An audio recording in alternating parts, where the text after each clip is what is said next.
வாங்கிய கடனுக்கு முறையாக தவணை தொகை செலுத்தவில்லை என கூறி சென்னை ஈஞ்சம்பாக்கத்தில் உள்ள நடிகர் ரவிமோகனின் வீட்டில் தனியார் வங்கி அதிகாரிகள் ஜப்தி நோட்டீஸ் ஒட்டியுள்ளனர். இதைத் தொடர்ந்து நடிகர் ரவிமோகனின் சொகுசு பங்களா விரைவில் பறிபோகும் அபாயம் ஏற்பட்டுள்ளது.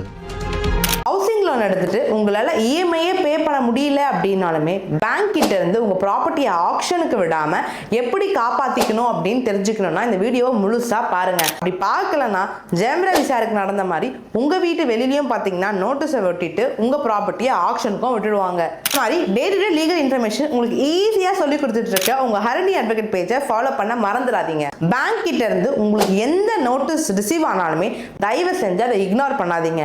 ரிப்ளை நோட்டீஸ் கொடுக்க பாருங்க. ஒருவேளை பேங்க் உங்க ப்ராப்பர்ட்டியை பொசஷன் எடுக்கிறதுக்காக உங்க வீட்டுக்கு வெளியில இந்த மாதிரி நோட்டீஸ்லாம் ஒட்டுறாங்க அப்படின்னும் பொழுது செக்ஷன் 17 ஆஃப் சர்பாசி ஆக்ட் படி பாத்தீங்கன்னா நீங்க டிஆர்டி ட்ரிபியூனல் அப்ரோச் பண்ணி நீங்க கேஸ் ஃபைல் பண்ணலாங்க. ஸோ இதன் மூலமா நீங்க ஸ்டே ஆர்டர் கூட வாங்க முடியும். அதாவது தற்காலிகமா பாத்தீங்கன்னா உங்க ப்ராப்பர்ட்டியை ஆக்ஷனுக்கு விடாம நிறுத்த முடியும். ஸோ அதுக்குள்ள நீங்க என்ன பண்ணலாம்னா லோனை செட்டில் பண்ண முடியுமா, இல்லைன்னா லோனை ரீஷெடியூல் பண்ணலாம், இல்லை பேங்க் கிட்ட பேசி நீங்க ஒரு காம்ப்ரமைஸ் கூட வரதுக்கு ஏகப்பட்ட வாய்ப்புகள் இருக்குங்க. எதுவுமே பண்ணாம பெரியவங்க அந்த காலத்துல எல்லாம் சொல்லுவாங்கல்ல, அடிச்சாலும் சரி மிதிச்சாலும் சரி எது நடந்தாலுமே கண்டுக்காம போயிடணும் அப்படின்ட்டு. அதே மாதிரி பேங்க் நோட்டீஸ்லாம் ரிசீவ் ஆகும் போது கண்டுக்காம போயிடலாம் அப்படின்னு சொல்லிட்டு நீங்க போனீங்கன்னு வைங்க, உங்க வீடு உங்களை விட்டும் போயிடுங்க. ஹவுசிங் லோன் வாங்கிட்டு ரொம்ப கட்ட முடியாம கஷ்டப்பட்டு இருக்க ஃப்ரெண்ட்ஸ் அண்ட் ஃபேமிலிக்கு கண்டிப்பா ஷேர் பண்ணுங்க. தேங்க்யூ.